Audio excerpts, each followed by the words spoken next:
Hello students, इस video के अंदर मैं आपको वो ग्राफ बनाना सिखा रहा हूँ। देखो, कोई भी अगर अपन फिजिक्स का डेरिवेशन करते हैं तो आप सबको पता है कि सबसे लास्ट में ग्राफ बनते हैं। ग्राफ बनाने बहुत ज़रूरी होते हैं डेरिवेशन के अंदर। यानी सबसे पहले चित्र बनाना पड़ता है, डायग्राम बनाना पड़ता है, उसके बाद में उसकी लैंग्वेज लिखनी पड़ती है, भाषा लिखनी पड़ती है, फिर डेरिवेशन होता है, सिद्ध करते हैं हम उसको। उसके बाद में केस होते हैं, विभिन्न स्थितियाँ होती हैं और लास्ट में हमको ग्राफ बनाने जरूरी होते हैं। ठीक है, तो आज मैं आपको ग्राफ का बेसिक सिखा रहा हूँ कि पूरे कोर्स में ग्राफ कैसे बनते हैं फिजिक्स के अंदर। तो हमारी आज की हेडिंग है ग्राफ।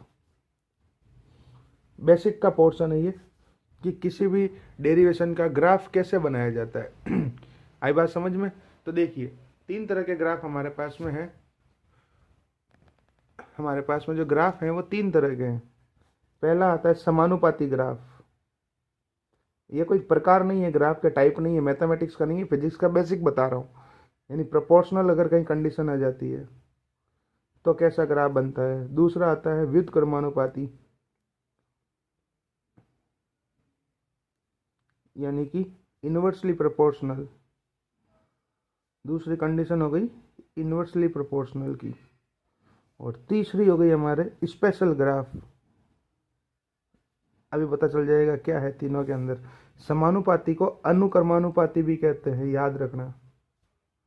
तो कंफ्यूज मत होना कि सर ये तो व्युत्क्रमानुपाती है। नहीं, अनुक्रमानुपाती और समानुपाती एक ही बात होती है। व्युत्क्रमानुपाती जो होती है वो अलग चीज होती है। ठीक है, ये दोनों एक दूसरे के विलोम शब्द है। तो चलिए, पहला जो ग्राफ हमारा बनेगा वो है समानुपाती ग्राफ। समानुपाती ग्राफ यानी प्रोपोर्शनल का ग्राफ कैसा बनता है। प्रोपोर्शनल अगर कहीं कंडीशन दी हुई है तब ग्राफ कैसा बनता है, चलिए देखते हैं। सबसे पहले जैसे कि आपको गिवन है, मान लीजिए कहीं दिया हुआ है ए समानुपाती बी, यानी ए प्रोपोर्शनल बी। तो इसका मीनिंग क्या है पहले तो वो बता देता हूँ मैं। कितने लोगों को पता ही नहीं होगा इसका मीनिंग क्या है। ऐसी कंडीशन कहाँ आती है, जैसे ओम के नियम में वी समानुपाती आई आता है, ओम्स लॉ के अंदर वी प्रोपोर्शनल आई आता है, उस टाइप से। ठीक है, तो एक बार स्क्रीन जूम कर देता हूँ, रुको। ये अब ठीक है। तो जैसे कि ये कंडीशन है, इसका मतलब है कि जब बी का मान इंक्रीज होगा, बी का मान बढ़ेगा, तब ए का मान भी बढ़ेगा। जब बी का मान घटेगा तो ए का मान भी घटेगा। लेकिन ए बढ़ जाएगा या ए घट जाएगा तो बी को कोई फर्क नहीं पड़ेगा। ये कंडीशन होती है। इसका मीनिंग ये होता है, बी प्रोपोर्शनल आई का मीनिंग क्या होता है, ए प्रोपोर्शनल बी का मीनिंग क्या है भाई।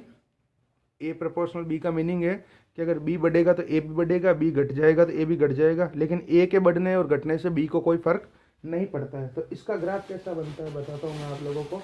इसका ग्राफ बनता है सरल रेखा ग्राफ, स्ट्रेट लाइन ग्राफ। तो इसमें सबसे पहले ग्राफ के लिए हम लोग क्या करते हैं, एक्सिस बना लेते हैं। यहाँ पे कोई भी ग्राफ हो उसमें एक्सिस ओ एक्स वाई।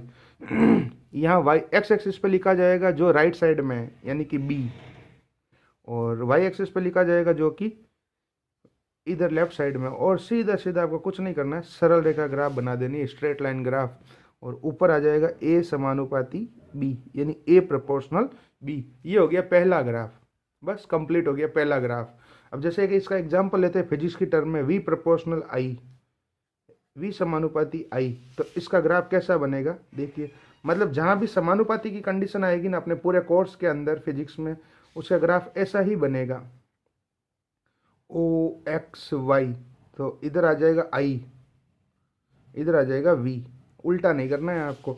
और सीधा सीधा एक सरल रेखा ग्राफ बना दो यहाँ पे बीच में, स्ट्रेट लाइन ग्राफ। और ये आ जाएगा वी प्रोपोर्शनल आई। जो कंडीशन है वो ऊपर तीर के ऊपर लिख लेते हैं। अब 99% बच्चे क्या करते हैं, यहाँ पे तीर लगा देते हैं, यहाँ पे तीर लगा देते हैं। कहाँ पे, यहाँ पे। तो बता देता हूँ बच्चों, यहाँ तीर नहीं लगेगा। इस चीज का आप लोगों को ध्यान रखना है। आगे बात समझ में। और इसको बोलते हैं सरल रेखा ग्राफ। क्या बोलते हैं, सरल रेखा ग्राफ, यानी कि स्ट्रेट लाइन ग्राफ। ठीक है, ये पहला ग्राफ कंप्लीट हो गया। यहाँ पे देखो ये वाला समानुपाती, डायरेक्टली प्रोपोर्शनल भी कह सकते हैं इसको, या प्रोपोर्शनल कह सकते हैं, जो आपको कहना है वो कहो। समानुपाती, अनुक्रमानुपाती, ये दो अन्य नाम है इसके। ठीक है, अब दूसरा ग्राफ। दूसरा ग्राफ थोड़ा ध्यान से समझना। धीरे धीरे क्या है, चीज़ें हार्ड होती जाएगी। क्या होती जाएगी, हार्ड होती जाएगी चीज़ें, धीरे धीरे हार्ड होती जाएगी चीज़ें। सेकंड जो है हमारे पास में वो है व्युत्क्रमानुपाती। क्या है? व्युत्क्रमानुपाती, इनवर्सली प्रोपोर्शनल। इसके बच्चों दो ग्राफ बनते हैं। कैसे बनते हैं बताता हूं आपको। मान लीजिए आपको कहीं गिवन है सी समानुपाती 1/d, या इसको बोलते हैं सी व्युत्क्रमानुपाती d, means C inversely proportional to d, या C is directly proportional to 1/d। तो इसमें क्या है कि दो, पहली बात तो कौन बढ़ेगा कौन घटेगा। अगर d बढ़ेगा तो c घट जाएगा, और d घट जाएगा तो c बढ़ जाएगा, और c के बढ़ने से और c के घटने से d को कोई फर्क नहीं पड़ता है। ये चीज ध्यान रखें। तो इसमें जो है ग्राफ बच्चों दो बनते हैं। एक तो बनता है c एंड d के बीच। किसके बीच बनेगा? c एंड d के बीच। और दूसरा बनेगा हमारा c और 1/d के बीच। किसके बीच में? c व 1/d के बीच। ध्यान से समझना है इसको, c और d। तो सबसे पहले तो हम कुछ नहीं करते हैं, हम लोग क्या करते हैं, यहाँ पर एक्सिस बना लेते हैं, अक्ष बना लेते हैं हमारी o x y। इधर भी अक्ष बना लेते हैं, ऐसा करते हैं।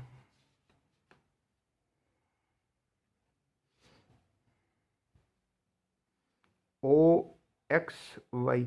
अब इधर क्या लिखा जाएगा? नीचे एक्स एक्सिस पर जो राइट साइड में है डी, और वाई एक्सिस पर जो लेफ्ट साइड में है सी। और यहाँ पर क्या लिखा जाएगा? एक्स एक्सिस पे जो राइट साइड में 1/d, और एक्स वाई एक्सिस पर क्या लिखा जाएगा? सी।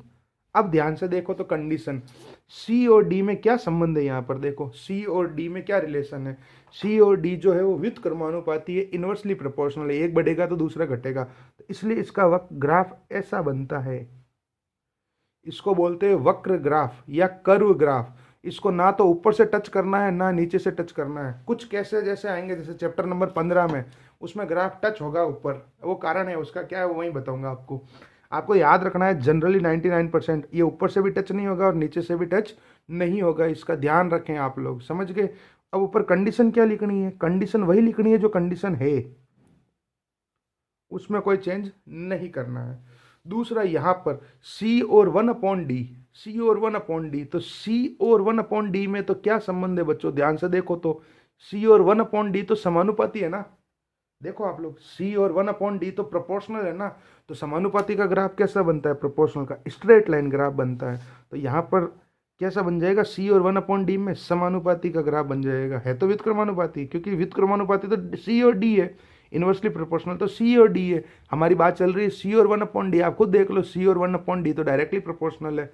ठीक है, तो और ऊपर कंडीशन वही की वही लिखनी है जो इधर कंडीशन है, c प्रोपोर्शनल 1/d। आई बात समझ में? इसका एक एग्जाम्पल कर लेते हैं यहाँ पर। और जैसे मान लीजिए आपको जैसे अपना ई समानुपाती 1/r² आता है, अपना कितनी जगह आया कोर्स के अंदर। ठीक है, तो इसका ग्राफ कैसा बनता है?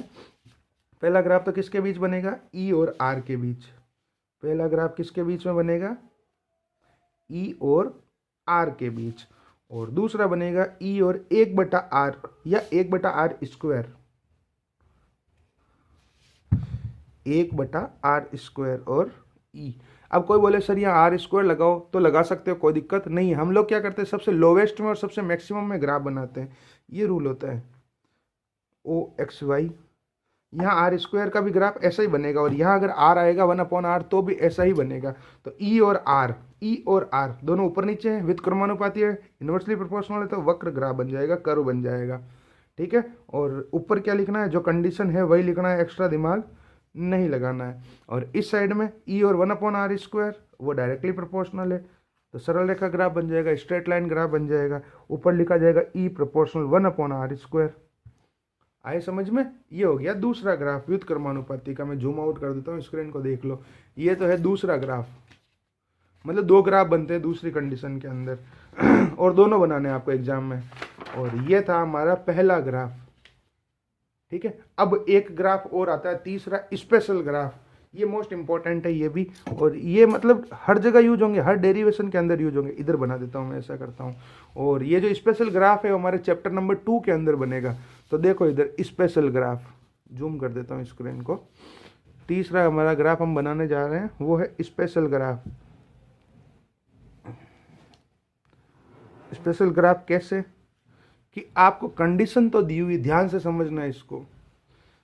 कि P प्रोपोर्शनल Q, P समानुपाती Q, आपको सवाल कंडीशन क्या दी गई है, P समानुपाती Q, P प्रोपोर्शनल Q, और आपको ग्राफ जो बनाना है वो बनाना मान लीजिए P व R के बीच, यानी कि बिटवीन P एंड R। तब क्या होगा, अब बोले सर ऊपर तो R है ही नहीं, ऊपर तो R नहीं है ना, फिर भी ग्राफ बनाना पड़ेगा क्योंकि आपको कंडीशन दी हुई है कि ऊपर कंडीशन तो दी हुई है P और Q में, और नीचे ग्राफ पूछ लिया P और R में। तब कैसा बनेगा, तब बनेगा कैसा, मैं बताता हूं आपको। सबसे पहले एक्सिस लगा दी, O X Y, यहाँ R आ जाएगा राइट साइड वाला, और इधर P आ जाएगा लेफ्ट साइड वाला। तो यहाँ पर क्या होगा, इसका जो ग्राफ बनेगा, मैं बिना टाइम वेस्ट की सीधा बना लेता हूँ। Parallel to X axis, X अक्ष के समांतर बन जाएगा। ये बन गया इसका ग्राफ, ये है स्पेशल ग्राफ। और ऊपर लिखना क्या पड़ेगा आपको, यहाँ P समानुपाती Q नहीं लिखना है, आपको लिखना है P समानुपाती P प्रोपोर्शनल R की पावर 0। किसी की भी पावर 0 होती है उसकी वैल्यू होती है 1, किसी की भी घात 0 होती है उसका मान 1 होता है। तो यानी कि इसका मतलब हो गया R की घात 0 यानी 1, यानी P की वैल्यू कांस्टेंट है। कहने का मतलब R की वैल्यू देखो कितनी चाहे मर्जी बढ़ा दी, P की वैल्यू कांस्टेंट ही है। ये हो गया स्पेशल ग्राफ। ये अपने सेकंड नंबर चैप्टर में काम आएगा। कैसे, एक डेरिवेशन का आंसर आएगा E बराबर सिग्मा अपॉन 2 एप्सिलॉन 0, एक डेरिवेशन का, और इसमें आपको ग्राफ बनाना है E व R के बीच। अब बताओ R तो है ही नहीं, इसमें नहीं है ना, तो अभी बनाना तो पड़ेगा क्योंकि कंडीशन है वहां पर, ठीक है।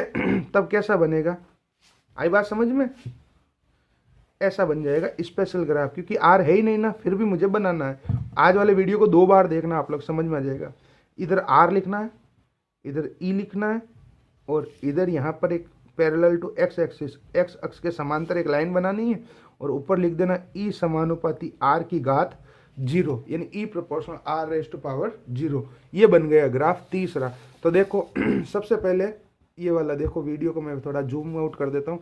ग्राफ 3 टाइप के हो गए, जिसमें पहला ये रहा, तीसरा ये रहा, और दूसरा कहाँ है, पीछे की साइड में ये रहा। तो तीनों ग्राफों को आप आराम से रिवीजन करके और सीख लो। पूरे कोर्स के अंदर हर डेरिवेशन के अंदर ग्राफ ऐसे ही बनते हैं। कोई डाउट हो तो मेरे व्हाट्सएप नंबर 8875919545 पर मैसेज करके पूछ लेना, ठीक है। Thank you.